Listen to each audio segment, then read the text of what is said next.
The council chamber on Axis Prime stretched nearly a mile across, its crystalline ceiling reflecting the light of 1,000 worlds. Representatives from every corner of the galaxy filled the floating platforms, their voices creating a symphony of languages that the translation field converted into understanding. Today's session was supposed to be routine, just another discussion about trade routes and mining rights in the Outer Rim territories.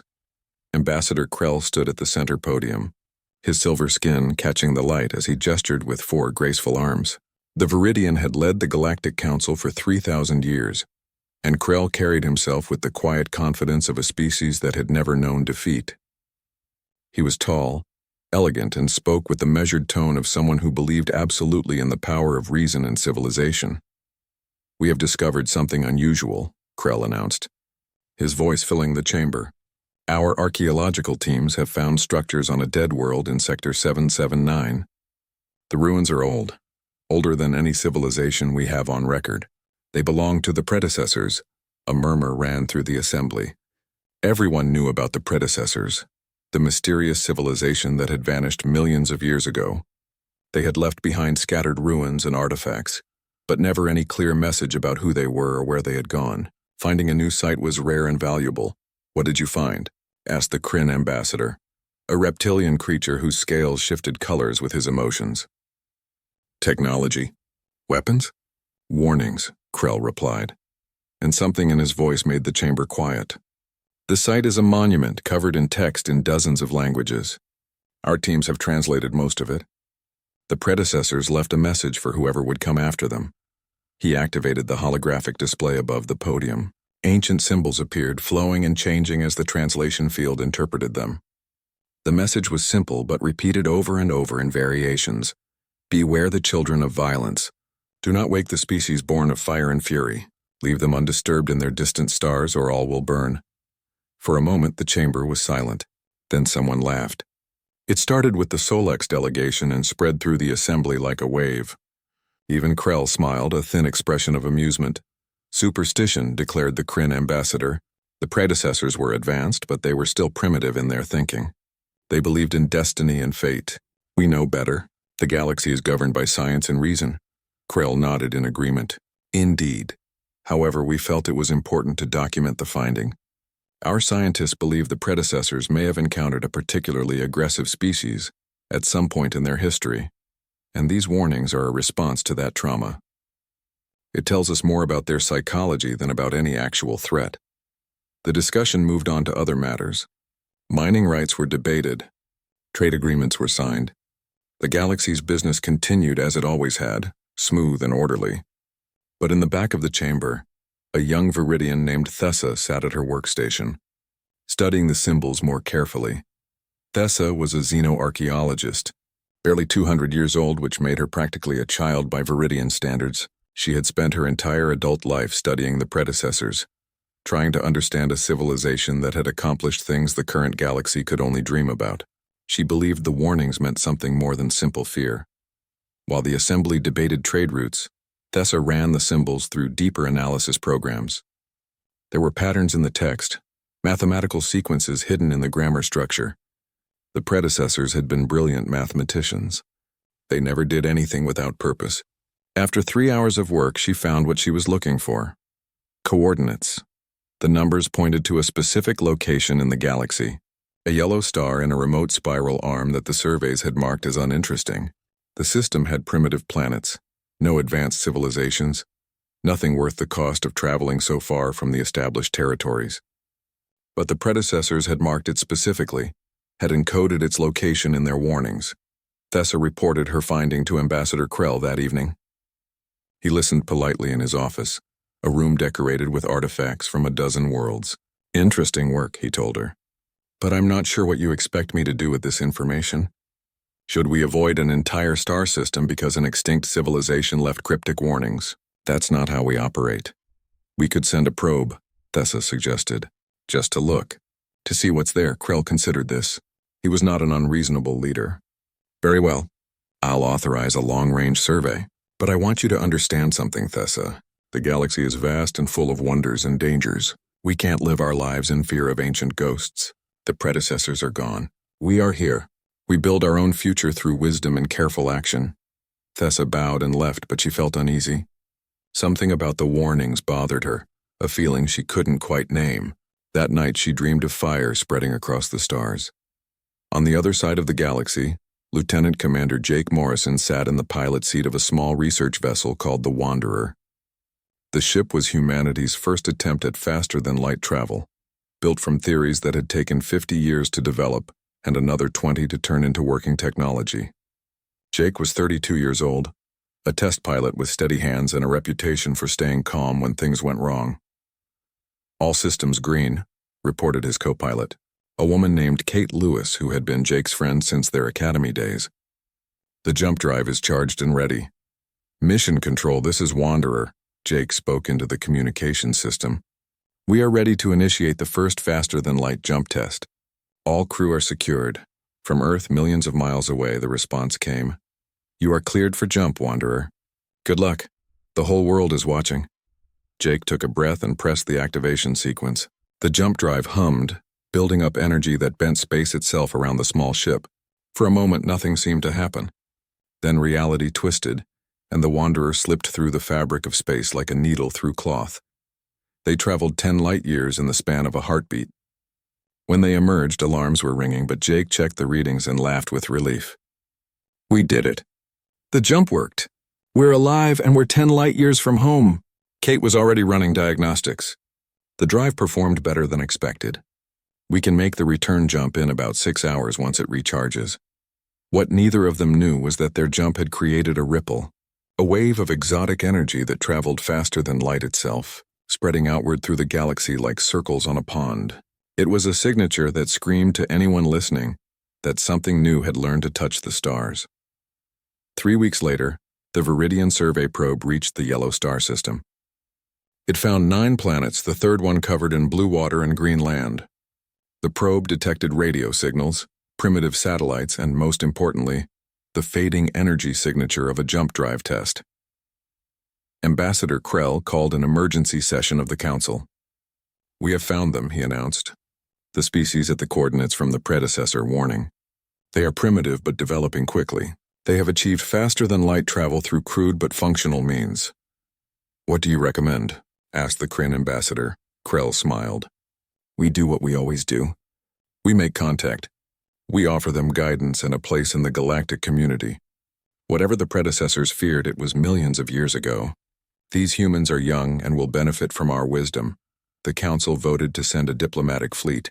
Only Thessa, watching from her station, felt the cold touch of dread in her hearts. She looked again at the warnings, at the ancient words speaking across millions of years. "Do not wake them." But it was already too late. Humanity was awake, and the galaxy was about to learn what the elders had tried to warn them about. 6 months had passed since the Wanderer's successful jump test, and humanity had not been idle. 3 more ships now carried the jump drive, and construction had begun on a dozen more.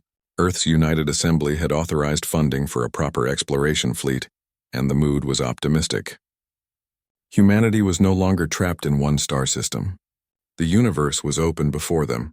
Captain Amy Holland stood on the bridge of the Pathfinder, humanity's newest vessel and the first one designed specifically for deep space operations. She was 41 years old, a career officer who had spent 20 years in Earth's combined fleet. She had short brown hair, sharp eyes, and a reputation for following procedures exactly. Today, those procedures were being written in real time.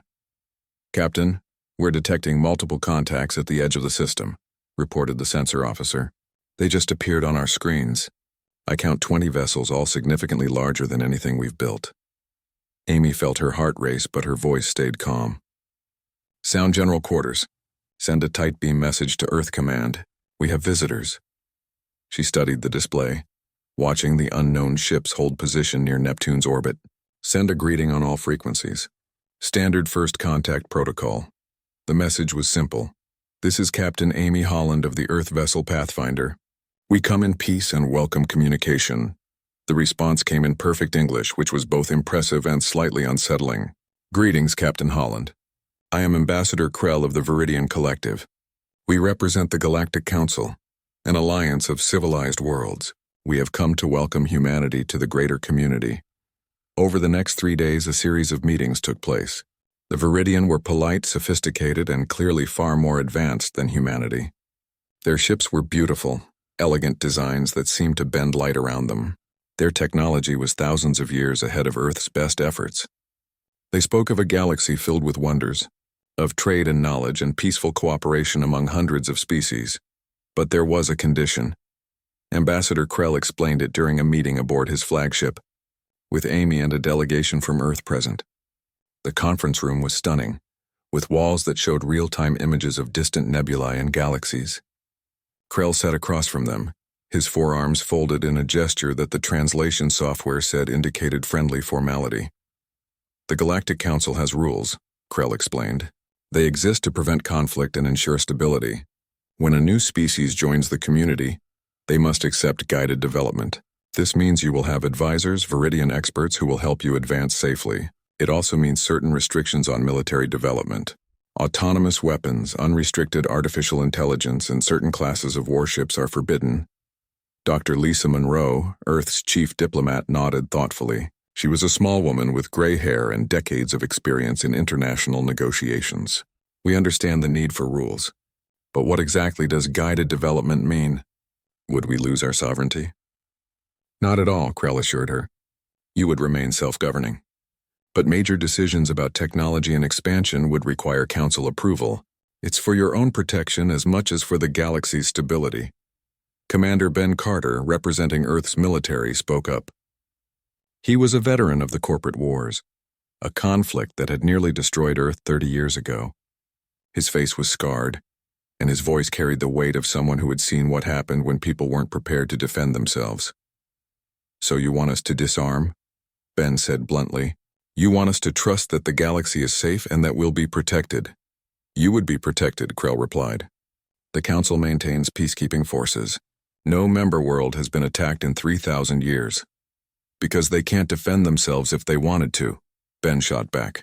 I've read your materials. Every species that joins your council gives up their military. That's not protection. That's control.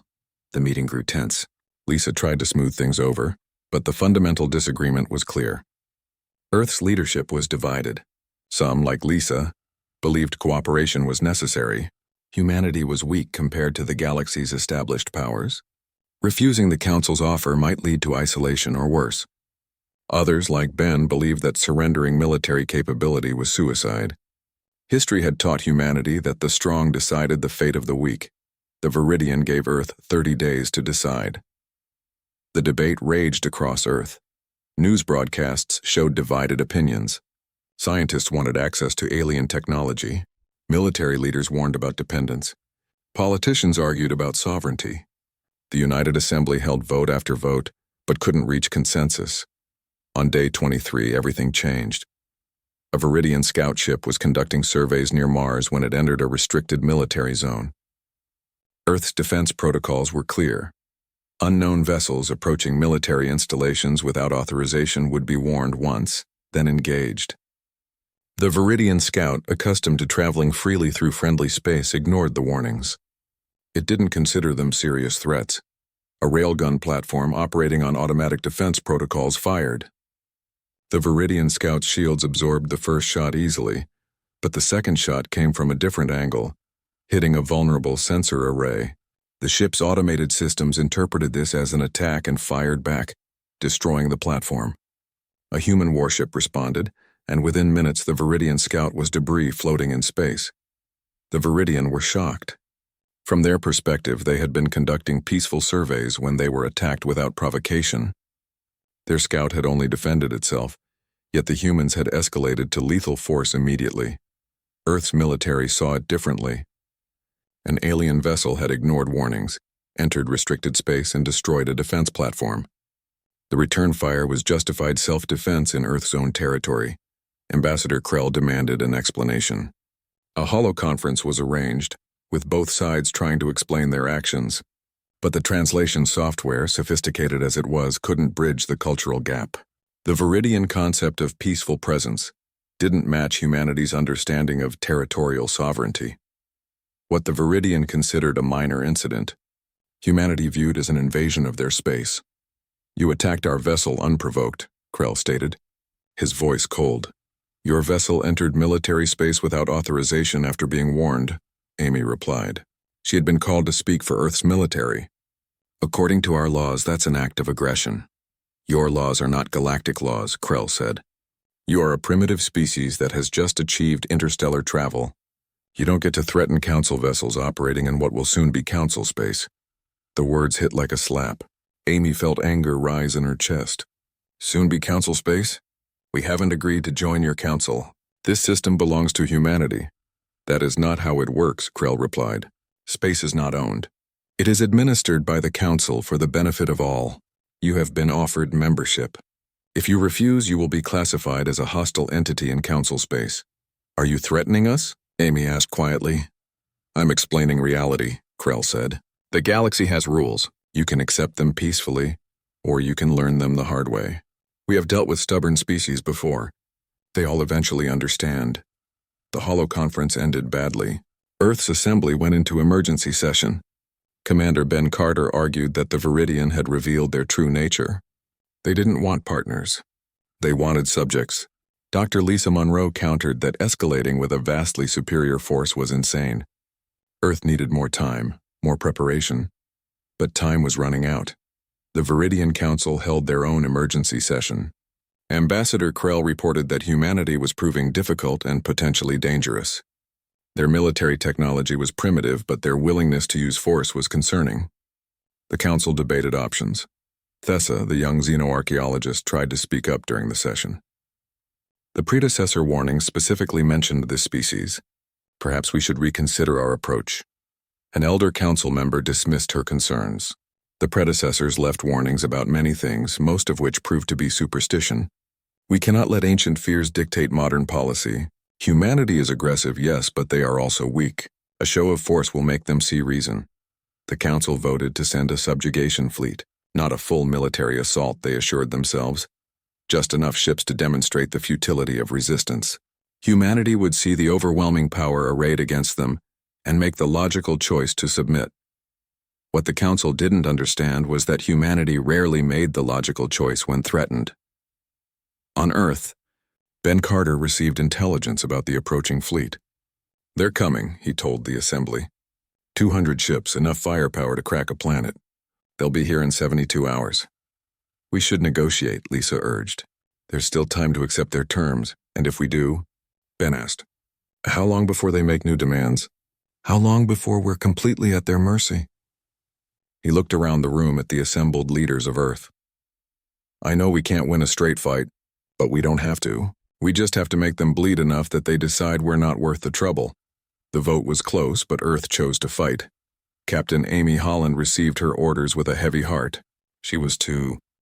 The Viridian fleet commander was a veteran officer named Zephon, who had served for 500 years. He had participated in 3 compliance actions during his career, and all had ended the same way. The primitive species would see the fleet, understand the hopelessness of resistance, and surrender within hours. Sometimes there would be a brief exchange of fire, a token show of defiance, but it never lasted long.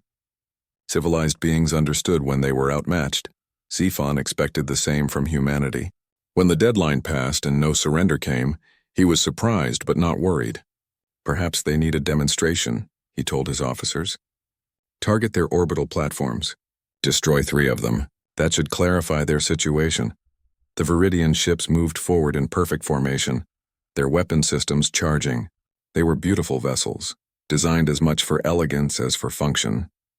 The Viridian believed that even warfare should be conducted with grace and precision. Commander Sam Hughes watched them come from the bridge of the defense station Vigilance. Sam was 53 years old, gray-haired and calm despite the situation. He had spent his entire career preparing for threats from Earth's own nations, never imagining he would face alien invaders. But the principles were the same. Make them pay for every inch. All stations weapons free, Sam ordered. Target the lead ships, fire everything you have, then scatter. Don't give them stationary targets. The Viridian expected token resistance. What they got was a storm of railgun fire, missiles, and directed energy weapons from positions scattered throughout the solar system. The attacks were uncoordinated and primitive, but there were hundreds of them. Coming from the asteroid belt, from orbital platforms, From hidden weapons satellites that had been disguised as debris, Zephon's shields held easily against most of the fire, but the sheer volume was concerning. "They're using the entire system as a weapons platform," his tactical officer reported. "We're tracking launch points from Mars orbit all the way out to the belt. Destroy them," Zephon ordered. All of them. But it wasn't that simple. The humans didn't fight like civilized species. They didn't stay in formation or protect their installations. When a position was targeted, it would fire everything it had and then self-destruct before the Viridian could return fire. Weapons platforms would activate, shoot, and then go dark, drifting like dead metal. When the Viridian moved to investigate, the platforms would activate again at point-blank range. Lieutenant Nina Ross piloted a small fighter, one of 20 that Earth had managed to build with jump drive technology. The fighters were fragile, barely more than engines and weapons strapped together, but they were fast and could make short jumps.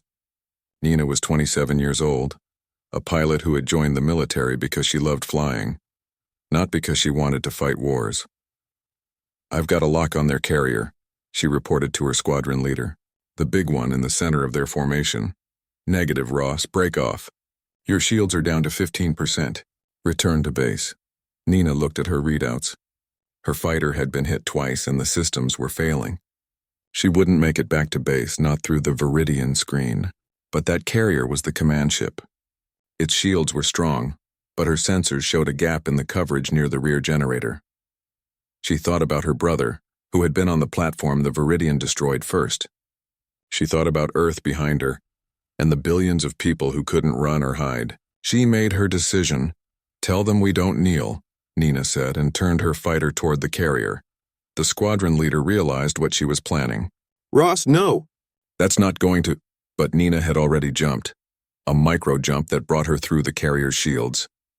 She appeared directly above the shield generator, moving at a significant fraction of light speed. Her fighter's remaining weapons fired once, damaging the generator, and then her ship impacted.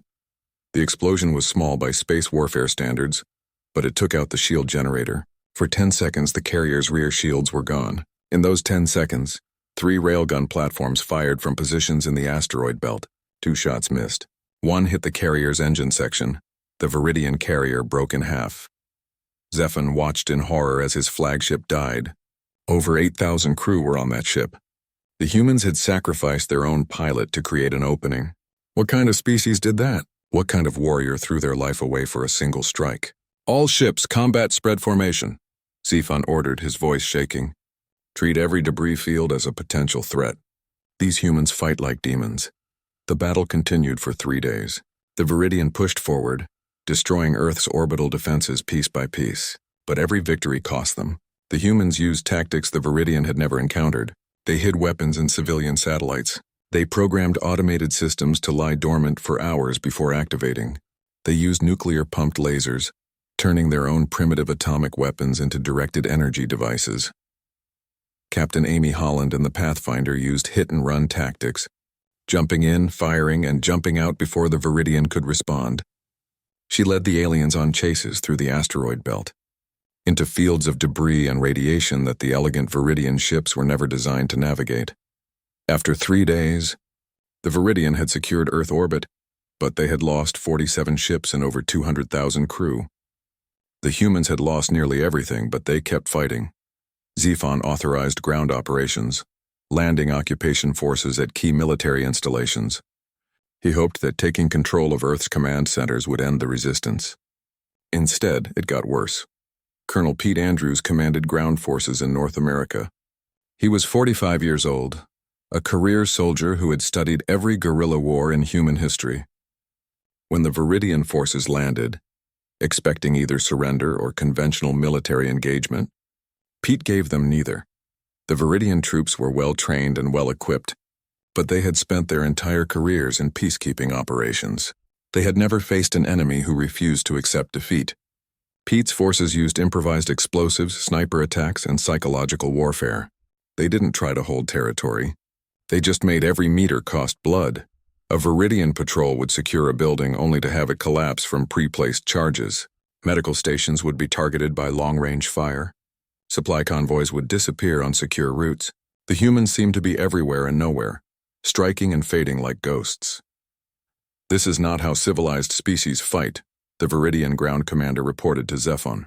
"They attack medical facilities. They use weapons that are designed to maim rather than kill. They booby-trap the bodies of their own dead." Zephon understood the problem now. The humans weren't fighting a war in the way the Viridian understood warfare. They were fighting for survival, and they would use any method that worked. The Council had made a terrible mistake engaging this species. On Axis Prime, Thessa worked frantically in the archives, searching through every predecessor record they had. She had been right about the warnings, but nobody had listened. Now thousands were dying, and the conflict was escalating beyond anyone's control. She found a deeper record, one that had been cataloged but never fully translated. It took her 48 hours of continuous work, but she finally decoded it. The message made her blood run cold. The predecessors had encountered a species like humanity 5 million years ago. The war had lasted 300 years and consumed a quarter of the galaxy. Entire star systems had been sterilized. Billions had died. The predecessors had won eventually, but the cost had been so high that their civilization had never recovered. Within 1,000 years of their victory, the predecessors had collapsed, destroyed by their own success. The warning wasn't just about humanity being dangerous. It was about what happened when you fought them. The predecessors hadn't feared defeat. They had feared victory. Thessa tried to send her findings to the Council, but communication was difficult. The war had everyone focused on immediate military concerns, not ancient history. She managed to get a message to Ambassador Krell, begging him to read her research. Back at Earth, the situation was deteriorating. The Viridian controlled the orbitals and major cities, but the cost of that control was bleeding them dry.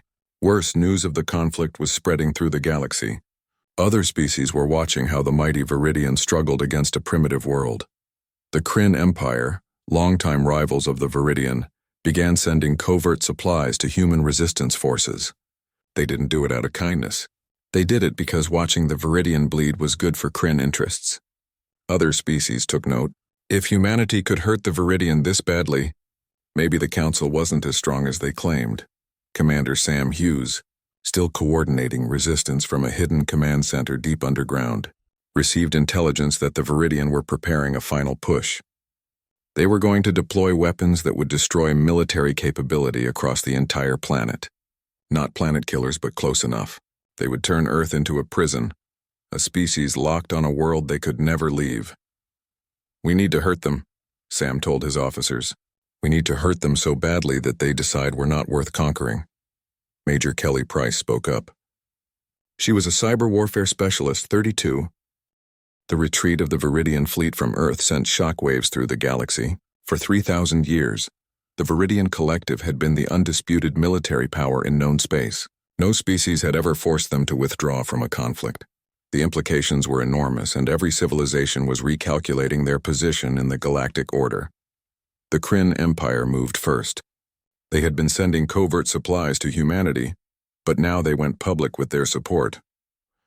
The Kryn ambassador made a formal declaration before the Galactic Council. The Viridian attempted to subjugate a sovereign species without justification. The Kryn Empire recognizes humanity's right to self-defense and condemns this act of aggression. It was political theater, of course. The Kryn didn't care about humanity's rights. They cared about weakening the Viridian. But the effect was the same. The Council was divided for the first time in centuries. On Earth, the mood was grim despite the victory. The planet had been devastated. Orbital infrastructure was destroyed. Major cities had been damaged in the fighting. Millions were dead. Commander Sam Hughes stood in the ruins of what had been the Defense Command Center, reading casualty reports and wondering if survival was worth the cost. But Earth's military leadership knew the fight was far from over. The Viridian had retreated to regroup, not to surrender. They would come back with more ships and new tactics. Humanity's only hope was to take the initiative, to strike before the enemy could recover. Admiral Chris Palmer had been promoted to lead Earth's combined fleet after the previous admiral died in the first battle. Chris was 58 years old, a strategic thinker who understood that conventional warfare against the Viridian was suicide. He gathered his officers for a planning session in a secure bunker. "We can't defend Earth against their full strength," Chris said bluntly. "We hurt them badly, but they can replace their losses. We can't, Our only option is to take the war to them, to hit their infrastructure and supply lines, until they decide peace is cheaper than victory. Captain Ryan Foster commanded the stealth ship Shadow, a vessel designed for reconnaissance but now being retasked for offensive operations. Ryan was 35 years old, quiet and methodical. Exactly the kind of officer you wanted running covert missions deep in enemy territory. "What are our targets?" Ryan asked. "Everything that supports their war effort," Chris replied. "Shipyards, resource extraction facilities, supply depots, communication relays. We can't match their technology, but we can match their ruthlessness. We learned that lesson from our own history. It was a dark moment. Chris was proposing total war, the kind of conflict humanity had hoped to leave behind. But the Viridian had chosen this path when they came to Earth with ultimatums and weapons. The Shadow made its first jump into Viridian space 3 weeks later. Ryan and his crew moved carefully, using passive sensors to map enemy positions. They found a mining operation in a remote system, automated facilities that extracted rare minerals for ship construction. The facility had minimal defenses because it was deep in Viridian territory, far from any threat. Ryan planted fusion charges at critical points and withdrew. The facility's destruction was visible from 3 light-years away when the charges detonated in sequence, releasing the energy of a small star. The minerals it would have produced could have built 50 ships. Now they were dust. The Viridian were outraged. Attacking industrial targets was beyond their understanding of acceptable warfare. In their view, you fought military forces, and when the military was defeated, the war ended. Targeting the civilian economy was barbaric, but humanity saw it differently. Those civilian facilities were building the ships that had bombarded Earth. They were legitimate targets, and humanity would not apologize for fighting to survive. More human ships began operating in Viridian space. They were outnumbered and outgunned, but they were creative. They used the Shadow's tactics, hitting and running, never giving the enemy a stationary target. They mined jump routes with nuclear weapons. They hacked communication satellites and fed false information to Viridian commanders. Engineer Sophie Grant was part of a research team working on new weapons. She was 42 years old, brilliant and driven by the death of her wife in the first Viridian attack. Sophie had access to captured Viridian technology, and she studied it obsessively. "Their weapons are elegant," she explained to her team. "They're designed for precision and minimal collateral damage. Civilized warfare. But efficiency and elegance aren't the same thing. We can build cruder weapons that hit harder." Her team developed a missile system that used Viridian shield harmonics against them. Instead of trying to punch through the shields with brute force, the missiles would resonate with the shield frequency, causing them to collapse. The weapons were ugly compared to Viridian designs, but they worked. The new missiles were deployed in what became known as the Battle of the Veil Nebula. Admiral Chris Palmer led a fleet of 20 human ships against a Viridian supply convoy, escorted by 40 warships. The Viridian expected an easy victory. Instead, their shields failed when the human missiles hit and railgun fire tore through their hulls. The convoy was destroyed. So were 15 human ships. The exchange rate was terrible by any military standard, but humans measured success differently than the Viridian. Each destroyed supply convoy meant fewer resources for the war effort. Each Viridian ship lost was one less ship that could threaten Earth. The Galactic Council was in chaos. The Solex Federation demanded peace negotiations. The Kryn pushed for more aggressive action against the Viridian. Smaller species began to question whether the Council could actually protect them. If the Viridian couldn't defeat humanity, what did that say about galactic security?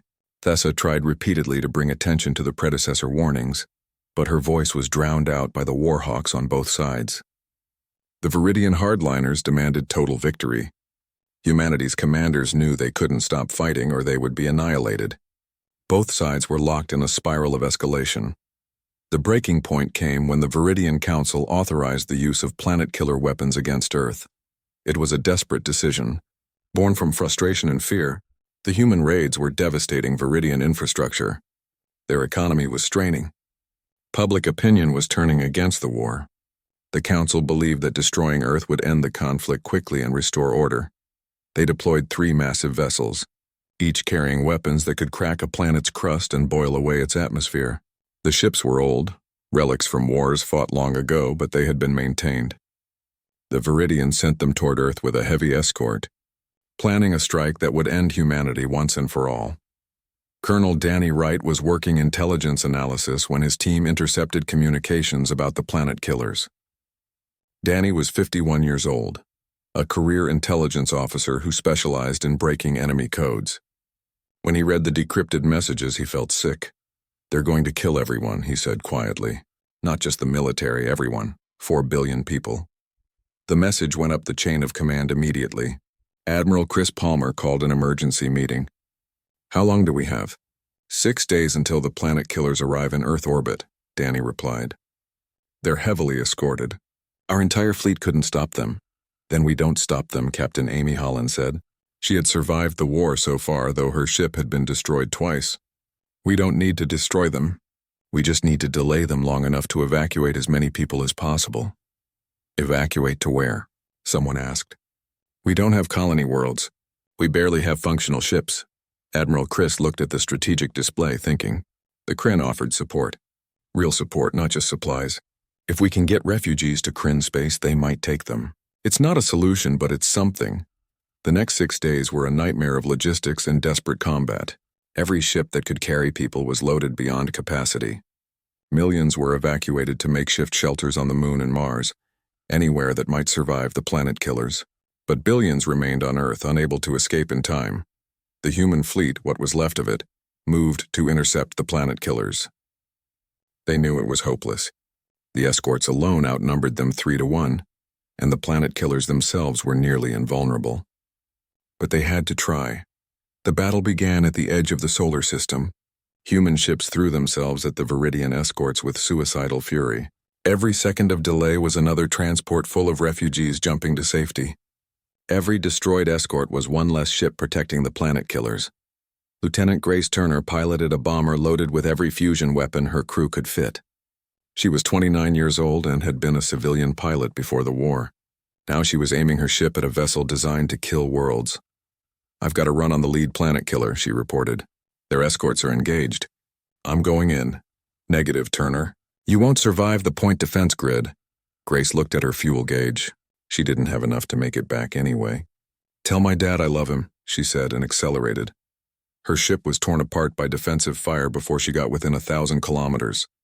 But her sacrifice wasn't meaningless. In the chaos of her attack, 3 other bombers got through. Their fusion weapons detonated against the planet killer's hull, damaging its weapon systems. The message from Ambassador Krell arrived on a tight beam transmission, encrypted and flagged as urgent. Admiral Chris Palmer read it 3 times before believing it was genuine. The Viridian were requesting peace negotiations. Not demanding surrender, not issuing ultimatums, requesting. Chris sat in his temporary command center, a bunker 50 meters below what used to be Geneva. The room smelled of recycled air and too many people working in too small a space. Around him, officers coordinated relief efforts trying to keep billions of survivors alive on a damaged world. The war had cost humanity everything except existence itself. "What do you think?" asked Commander Ben Carter. He looked older than his years, worn down by months of constant combat. "Is it a trick?" "Maybe," Chris admitted. "But we're not exactly in a position to keep fighting. Our fleet is gone. Our orbital infrastructure is destroyed. If they come back with fresh forces, we can't stop them. So we negotiate from weakness," Ben said bitterly. "We negotiate from survival," Chris corrected. "We hurt them badly enough that they're willing to talk. That counts for something." The negotiations took place on a neutral station provided by the Solex Federation, a species that had stayed carefully neutral throughout the conflict. The station orbited an uninhabited system, equally inconvenient for both sides. It was a small place, designed for trade meetings, not for deciding the fate of civilizations. The human delegation was led by Dr. Lisa Monroe, who had argued for peace from the beginning. She brought Admiral Chris Palmer and Commander Ben Carter, representing military interests. Captain Amy Holland came as well, the officer who had fought in more battles than anyone else still alive. The Viridian delegation was led by Ambassador Krell, looking tired and older than when the war started. He brought military advisors and legal experts, but also someone unexpected. Thessa, the young xenoarchaeologist who had warned about the predecessor records. The first day of negotiations was tense. Both sides sat across a table, neither willing to speak first. Finally, Lisa broke the silence. You wanted peace. We're here. What are your terms? Krell studied the humans carefully. They looked exhausted, injured, barely holding together. But there was something in their eyes, a hardness that hadn't been there before. These were survivors, and they would never be easy victims again. The Council is prepared to offer a ceasefire, Krell began. We recognize that this conflict has been costly for both sides. We propose a return to pre-war conditions with some modifications to prevent future misunderstandings. Pre-war conditions? Ben laughed harshly. You mean where we disarm and accept your guidance? That's not peace. That's surrender with better words. Then what do you want? Krell asked, and for the first time there was genuine curiosity in his voice rather than condescension. Amy spoke up. We want to be left alone. No advisors. No oversight. No restrictions on our military or technology. We want full sovereignty and recognition as an independent civilization. And if we agree to that, one of the Viridian military advisors said, what's to stop you from attacking us again? You've proven you're willing to use any tactic no matter how brutal. We didn't start this war, Amy replied coldly. You came to our system with ultimatums and weapons. We defended ourselves. If you don't want to fight us, don't threaten us. The negotiations went in circles for 3 days. The Viridian wanted security guarantees. Humanity wanted freedom. Neither side trusted the other, and both had reasons for that distrust. On the 4th day, Thessa asked to address both delegations. She was young and nervous, speaking to people who had commanded fleets and made decisions that killed millions, but she had information they needed to hear. I've spent the last year studying predecessor records, she began. Not just the warnings, but everything we could find about their civilization. I've learned things that the Council needs to know. She activated a holographic display showing ancient text and images. The predecessors were like humanity. They came from a death world, a planet with harsh conditions that forced them to evolve competitiveness and aggression. They spread through the galaxy, and when they encountered other civilizations, there were conflicts. We know this, Krell said impatiently. You know part of it, Thessa replied. But here's what we missed. The predecessors won their wars. They became the dominant power in the galaxy, just like the Viridian are now. But that victory destroyed them. She showed images of ruined worlds, data on collapsed civilizations. The predecessors found that conquest was easy, but peace was impossible. Every species they defeated became a source of resentment and rebellion. They spent centuries putting down uprisings and fighting wars that never ended. Eventually, they exhausted themselves. Their civilization collapsed not because they lost a war, but because winning cost too much. The room was quiet. Dr. Olivia Stone, a historian in the human delegation, leaned forward. You're saying the predecessors didn't warn against humanity because we would destroy the galaxy.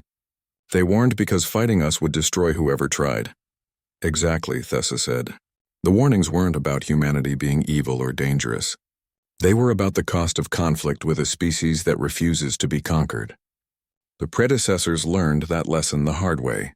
They left those warnings hoping future civilizations would be smarter than they were.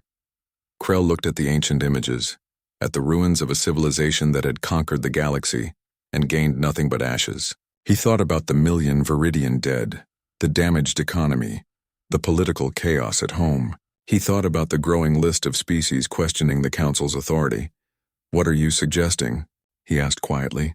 That both sides made mistakes, Thessa said. The Viridian approached humanity with arrogance, treating them as primitives to be managed. Humanity responded with violence because they saw no other option. Both sides escalated because neither understood the other, and now we're all paying the price. She looked at both delegations. The question isn't who was right or wrong. The question is whether we're smart enough to stop before we end up like the predecessors. The negotiations changed after that. Both sides were still wary, still hurt from the war, but they began to see each other differently. The Viridian weren't evil conquerors. They were a species that had enjoyed peace for so long they had forgotten what real war looked like. Humanity wasn't a species of monsters.